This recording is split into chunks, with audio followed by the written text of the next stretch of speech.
US President Donald Trump has signed an executive order imposing new sanctions on Iran just days after pulling back from a planned retaliatory strike. This after Tehran had shot down a U.S. surveillance drone in the Gulf of Oman. The new sanctions will apparently target Iranian leadership, including Supreme Leader Ayatollah Ali Khamenei.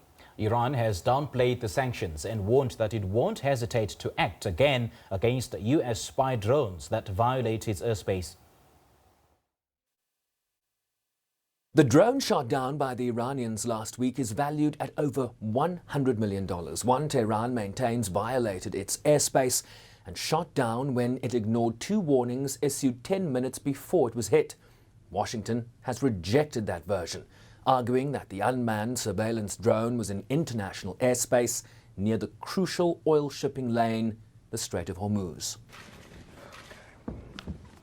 The latest round of sanctions would target the Iranian leadership's ability to access financial instruments. This comes after the Trump administration continued its maximum pressure campaign, targeting in particular that country's ability to maintain revenue from oil exports, which is the lifeblood of the economy. Is there any sanction left for America to impose that has not already been imposed on us recently or the last 40 years? And is there anything they have gained from this? We welcome any reduction of tension. We do not want an increase in the tension and the problems after that.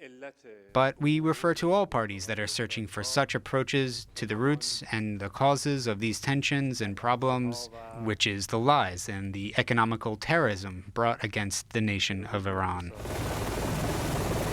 President Trump's national security advisor, seen as an Iran hawk in the administration, visited close regional ally Israel this weekend.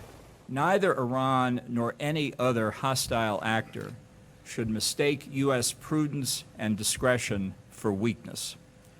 No one has granted them a hunting license in the Middle East.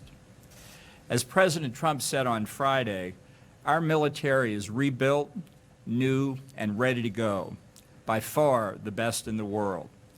Sanctions are biting, and more added last night.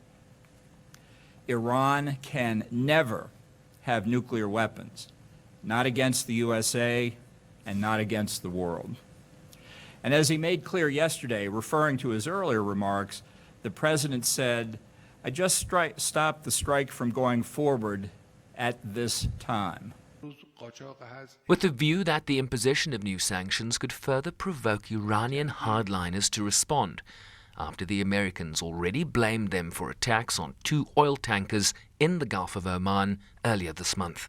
The Secretary General has made clear his concerns, both about the recent incidents and also the rhetoric from various quarters. And he's made it clear that it would be a catastrophe to have any escalation in the Gulf region. He has urged all sides to show nerves of steel, and he is continuing to maintain that, and he wants to make sure that they take steps to avoid any further sorts of provocation one way or the other. Washington has repeatedly reimposed sanctions on Tehran after withdrawing from the Iran nuclear deal, also known as the JCPOA. Despite all the back and forth, President Trump has said he's willing to have open talks with the Iranian leadership without preconditions, something the Iranians have rejected. Their view is that while sanctions and threats remain in place, there will be no direct talks on the JCPOA or other regional issues of concern. While at the United Nations later today, the Security Council will meet behind closed doors on Iran at the request of the United States. Sherwin Bricebees, SABC News, New York.